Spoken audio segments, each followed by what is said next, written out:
पंढरपूर तालुक्यातील सरकुली गावात प्रणिती शिंदे यांच्या वाहनावर हल्ला झाला अशा बातम्या प्रसिद्धी माध्यमात प्रसारित झालेल्या आहेत। तर सोलापुरात आल्यानंतर प्रणिती शिंदे यांनी थेट भाजपवर आरोप केला आहे की हे भाजपचे षडयंत्र होतं। तर काय सांगाल तुम्ही ते सरकुली गावात, म्हणजे तुम्ही मराठा नेते आहात, तुम्ही थोडंसं संपर्क साधून हे मराठा समाजाचे होते का भाजपचे होते याच्यावर तुमचं काय मत आहे? सर्वप्रथम प्रणितीताई शिंदे यांना सांगू इच्छितो की गेल्या 6 महिन्यापासून मराठा समाज कुठल्याही पक्षाचं काम करत नाही। मराठा समाजाला आता कुठलाही पक्ष नाही।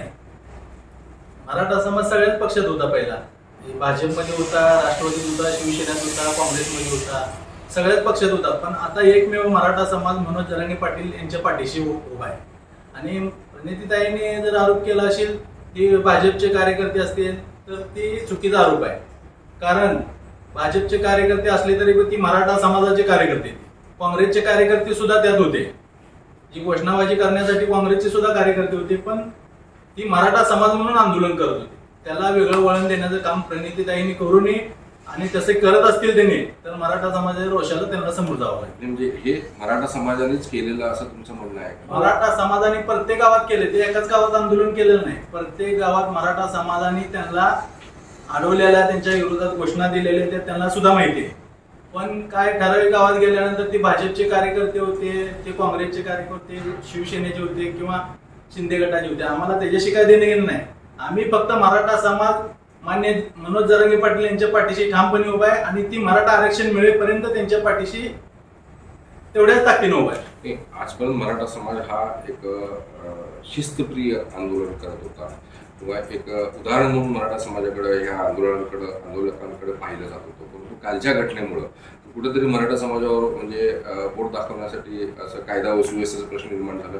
कारण प्रणिती शिंदे काँग्रेसच्या आमदार देखील आहेत, एक महिला आमदारावर असं हे करणं, आणि काल त्यांनी त्यांच्याशी जी शाब्दिक चकमक जी उडाली तिथं काल, त्या कुठेतरी एक मराठा समाजावरती कायदा व सुव्यवस्था निर्माण केलंय असं बोट उचललं जात आहे। मराठा समाजाला डाग लावण्याचं काम काय प्रणिती शिंदे यांनी काही केलेलं आहे। संपूर्ण महाराष्ट्रात गावोगावी मराठा समाज हे रस्त्यावर उतरून जे सगळे सुरक्षे संदर्भात ज्या जरांगे पाटील साहेबांनी जी मागणी केलेली आहे त्यासाठी ते आंदोलन चालू आहे। काल जे सरकुलीमध्ये जी घटना घडलेली आहे, त्यांच्या गाडीवर कोण दगडफेक केलं नाही किंवा असं त्यांना महिला असल्यामुळे त्यांना का चुकीचं वक्तव्य सुद्धा समाज बांधवांनी केले, फक्त गाड्या अडवले होते।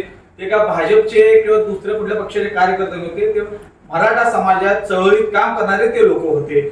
आज गेल्या 15 दिवसात आमदार प्रणिती शिंदे लोकसभेला उभारणार ज्या चर्चा चालू झाली, ज्या जिल्ह्यात त्यांनी संपूर्ण फिरायला चालू केले, प्रत्येक गावामध्ये गेल्यानंतर त्यांना मराठा समाज जे विरोध करायला त्याचा राग धरून काल चुकीचं वक्तव्य केले असं आम्हाला वाटतंय।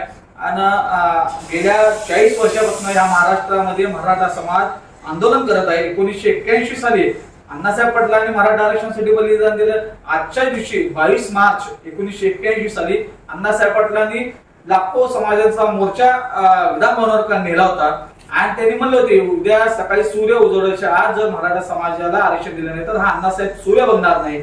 आज गेल्या 23 मार्चला 1981 साली अण्णासाहेब पाटलांनी स्वतःच्या डोक्यात गोळी घालून आरक्षणासाठी तिथं पहिलं बलिदान दिलं।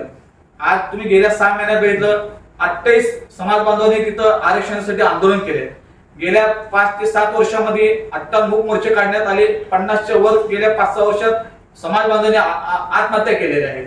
आज एवढं मोठं आंदोलन चालू असताना आमदार प्रणिती शिंदे हे 3 टर्म मध्यमधून आमदार राहिलेले आहेत। समाजावर एक चुकीचा डाग लावण्याचा त्यांचा प्रयत्न आहे। मी त्यांचं वक्तव्य मराठा क्रांती मोर्चाच्या वतीने निषेध नोंदवतो। आमदार प्रणिती शिंदेने की ते भाजपचे कार्यकर्ते आहेत असं तुम्ही एकही माणूस दाखवा, नशीब तर मराठा समाजाची आपण जाहीर माफी मागावी।